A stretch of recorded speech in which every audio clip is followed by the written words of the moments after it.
سامنے یہ بات کہتا ہے، مصلحت کو دیکھا نہیں جاتا۔ شریعت کے اندر غلط بات کو داخل کرنے سے شریعت منع کرتی ہے۔ اتحاد صحیح راستے پر ہوتا ہے، مصلحت صحیح راستے پر ہوتی ہے، حکمت صحیح راستے پر استعمال کیا جاتا ہے۔ حکمت کے نام پر، مصلحت کے نام پر مسلمانوں کے اندر اور غیروں کے اندر اتحاد کے نام پر غلط راستے کو اختیار کرنا شریعت اس کی اجازت نہیں دیتی۔ کوئی مسلمان ہمارا، چاہے ایم ایل اے ہو، کونسلر ہو، کوئی بھی گناہ ہو، ہمارا مسلمان اگر کوئی غیر مسلموں کے مندروں کے پاس جا کر سر جھکاتا ہو، وہاں بٹ لگاتا ہو، وہاں ان مندروں کے پاس کھڑے ہو کر پوجا کرتا ہو، ہاتھ باندھتا ہو، ہم شریعت کا حکم اس کو بتائیں گے، فتویٰ بھی یہی ہے، ہم ظاہر کے مکلف ہیں، شریعت یہ کہتے ہیں اسلام سے نکل جاتا باہر۔ غلط کام کو دیکھ کر بھی خاموشی اختیار کرنے والا، اللہ کے رسول صلی اللہ علیہ وسلم نے فرمایا قیامت کے دن اس بندے کو اس حالت میں لایا جائے گا کہ قیامت میں اس کے منہ پر انگار کے لگام لگا کر کھینچ کر لایا جائے گا۔ تو اس طرح میرے بھائیوں، اتحاد کے نام پر، مصلحت کے نام پر، حکمت کے نام پر شریعت کو بدلا نہیں جا سکتا، مذہب کو بدلا نہیں جا سکتا۔ تبارك الذي نزل الفرقان على عبده ليكون للعالمين نذيرا۔ السلام علیکم ورحمۃ اللہ وبرکاتہ۔ الحمد للہ نحمده ونستعینه ونستغفره ونؤمن به ونتوکل علیہ ونعوذ باللہ من شرور انفسنا ومن سیئات اعمالنا، من يهده الله فلا مضل له ومن يضلله فلا هادي له، ونشهد أن لا إله إلا الله وحده لا شريك له، ونشهد أن سيدنا ونبينا وحبيبنا ومولانا محمدا عبده ورسوله، أما بعد فأعوذ بالله من الشيطان الرجيم، بسم الله الرحمن الرحيم، ولا تلبسوا الحق بالباطل وتكتموا الحق وأنتم تعلمون، وقال النبي صلى الله عليه وسلم كلكم راع وكلكم مسؤول عن رعيته، أو كما قال عليه الصلاة والسلام۔ اللهم صل على محمد وعلى آل محمد وبارك وسلم۔ عزیز ساتھیو، اللہ تبارک و تعالی نے سرکار دو عالم صلی اللہ علیہ وسلم کو دین کی محنت کے سلسلے میں 2 وقتوں کا موقع دیا تھا۔ ایک وقت وہ ہے جو مکے کی زندگی تھی، جس میں اللہ کے رسول صلی اللہ علیہ وسلم نے مکے کی زندگی میں دین کی محنتیں کی، اور اس میں اسلام کو جو غلبہ ملنا چاہیے تھا، جو بلندیاں ملنے چاہیے تھی، وہ بلندی مکے کے اندر نہیں مل سکی۔ لیکن بالآخر اللہ کے رسول صلی اللہ علیہ وسلم کو مکے کے اندر ہر طریقے سے ستایا بھی گیا، ظلم بھی کیا گیا۔ اللہ کے رسول صلی اللہ علیہ وسلم اس پر صبر کرتے تھے۔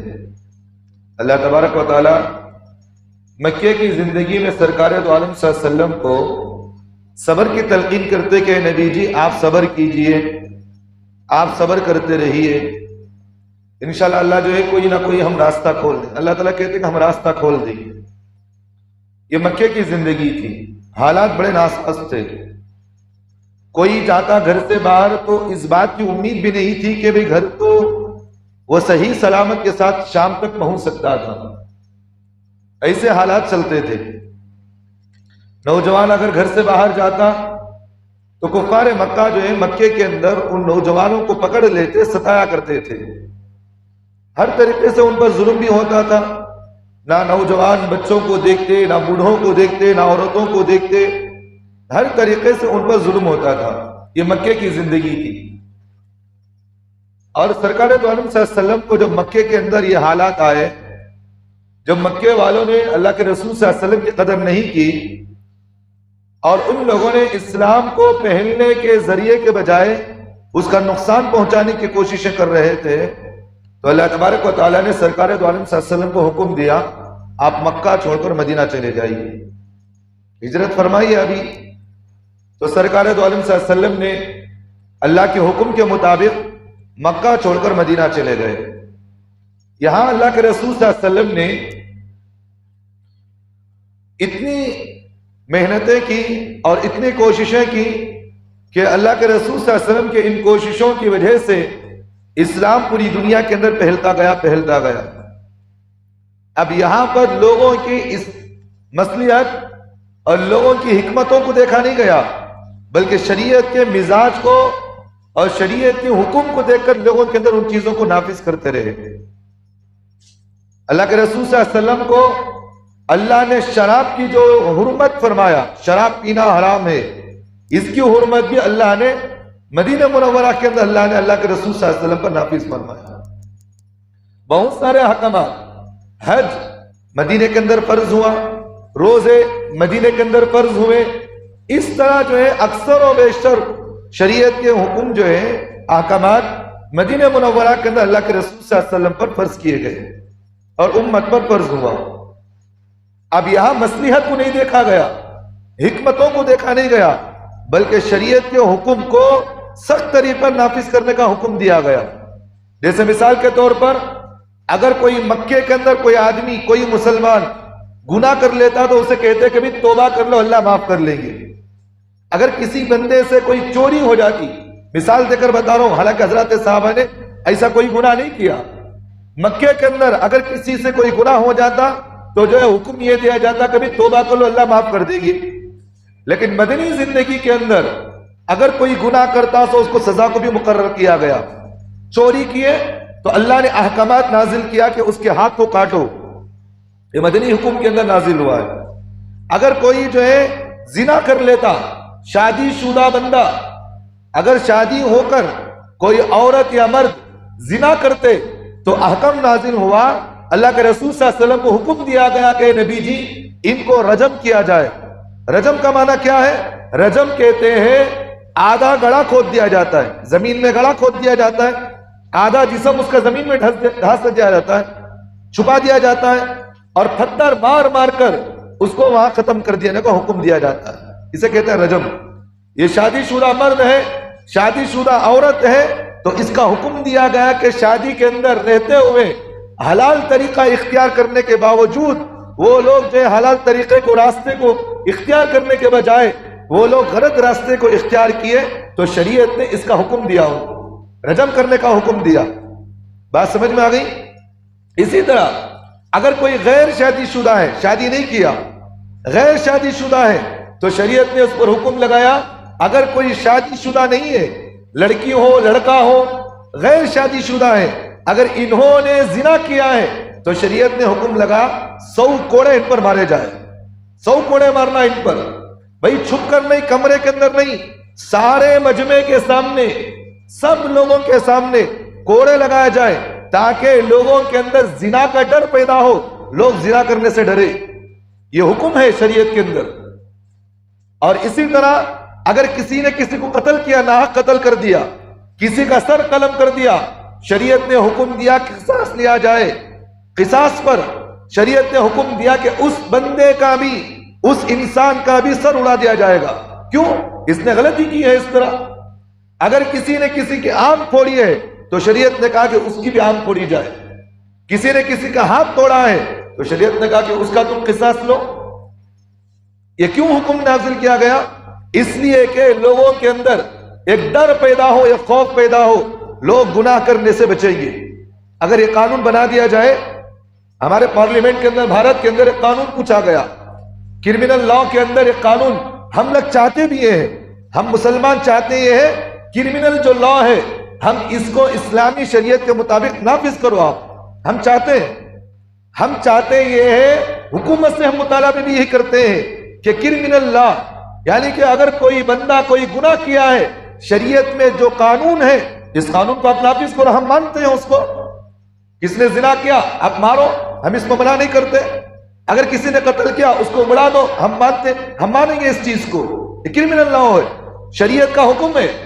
تو شریعت کا جو حکم ہے ہم اس پر سر جھکاتے ہیں. یہاں حکمت اور مصلحت کو دیکھی نہیں جاتی. یہ نہیں دیکھا جاتا کہ بھئی یہ فلاں جو ہے ایم ایل اے کا بیٹا ہے, یہ فلاں کونسلر کا بیٹا ہے, یہ فلاں مولانا کا بیٹا ہے, یہ فلاں عالم کا بیٹا ہے, یہ فلاں مفتی کا بیٹا ہے, یہ فلاں امیر صاحب کا بیٹا ہے, یہ فلاں دین کا کام کرنے والا کا بیٹا ہے. یہاں شریعت میں کسی کو جو ہے معاف نہیں کیا جاتا. حکم جب لگ جائے واقعتاً حکم لگے گا اس پر. اسلام کے اندر بہت ساری ایسی مثالیں ہمیں ملتی بھی ہیں. تو لہذا شریعت کے اندر حکمت کے نام پر, مصلحت کے نام پر, اتحاد کے نام پر شریعت کو چھپایا نہیں جا سکتا. اب بعض لوگ ہمیں کہتے ہیں, مثال کے طور پر گزشتہ ہفتہ میں نے جو ہے محرم کے سلسلے میں, پنجے اٹھانے کے سلسلے میں اور علاوے میں کودنے کے سلسلے میں بے ڈھنگا پن اور جو ہے اپنی عورتوں کو بے ڈھنگا بنا کر باہر روڈوں پر نچانے کے سلسلے میں, ناچ گانے کے سلسلے میں جب میں نے اس کو حرام قرار دیا, میں نے کہا کہ یہ چیز کرنا حرام ہے, کسی نے مجھے فون کر کر کہا کہ حضرت محلے کے اندر اتحاد باقی نہیں رہے گا, اس پر مسلمانوں کے اندر لڑائیاں جھگڑے پیدا ہوں گے. میں نے اس سے فون میں کہا یہ بات تیری ہے, لیکن جو بات مجھے خدا کہتا ہے کیا میں اس بات کو چھوڑ دوں؟ خدا مجھے یہ بات کہتا ہے. مصلحت کو دیکھا نہیں جاتا. شریعت کے اندر غلط بات کو داخل کرنے سے شریعت منع کرتی ہے. شریعت ہمیں اس بات سے منع کرتی ہے. اتحاد صحیح راستے پر ہوگا. میری بات سمجھ میں آ رہی؟ اتحاد صحیح راستے پر ہوتا ہے, مصلحت صحیح راستے پر ہوتی ہے, حکمت صحیح راستے پر استعمال کیا جاتا ہے. حکمت کے نام پر, مصلحت کے نام پر, مسلمانوں کے اندر اور غیروں کے اندر اتحاد کے نام پر غلط راستے کو اختیار کرنا شریعت اس کی اجازت نہیں دیتی. بات سمجھ میں آ گئی؟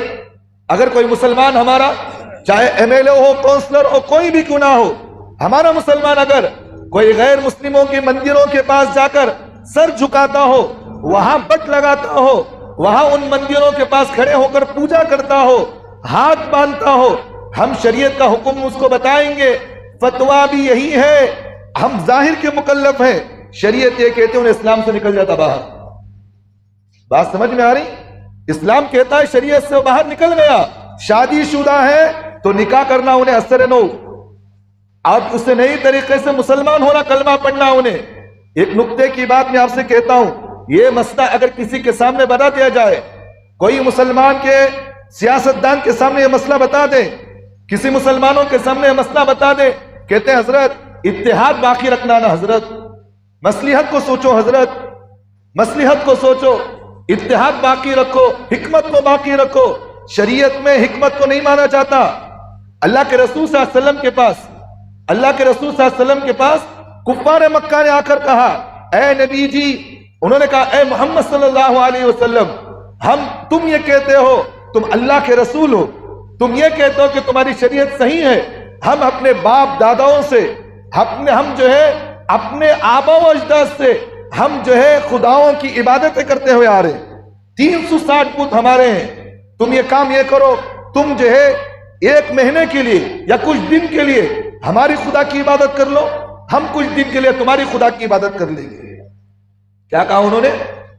کچھ دن کے لیے ہمارے خداؤں کی تم عبادت کرو, ہم کچھ دن کے لیے تمہاری خدا کی عبادت کریں گے. کیا یہاں مصلحت اللہ کے رسول کو معلوم نہیں تھا؟ میری بات سمجھ میں آ رہی؟ اللہ کے رسول کو یہاں مصلحت معلوم نہیں تھی؟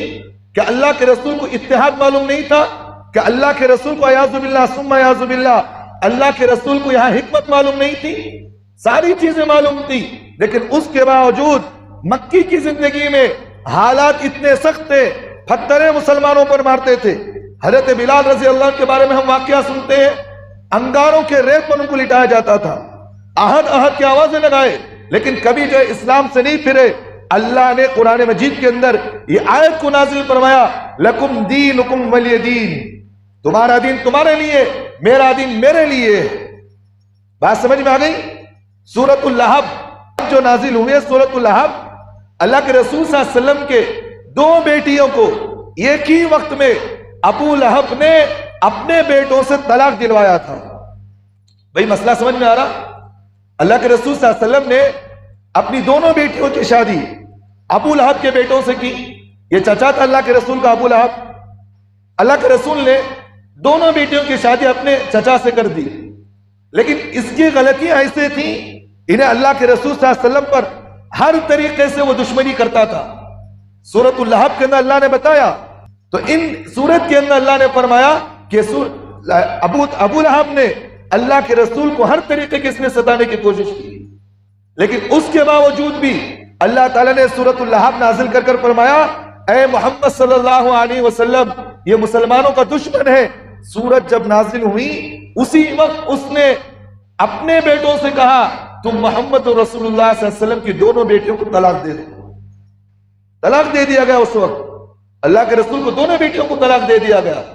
اب کوئی بندہ کہہ سکتا کہ حضرت مصلحت کے نام پر حضرت کچھ دن کے لیے ہمیں وقف کر دو، مصلحت کے نام پر آپ جو ہے حق بات نہ کہو، مصلحت کے نام پر شریعت کو چھپا دو۔ اللہ کے رسول کو دونوں بیٹیوں کی طلاق ہو گئی، لیکن اللہ کے رسول جو ہے صبر کیے، لیکن حق بات کو نہیں چھپایا۔ چھپائے اللہ کے رسول نہیں چھپائے۔ لہٰذا میرے بھائیوں، آدمی جو ہے اتحاد کے نام پر، مصلحت کے نام پر اور جو ہے حکمت کے نام پر شریعت کو چھپایا نہیں جا سکتا۔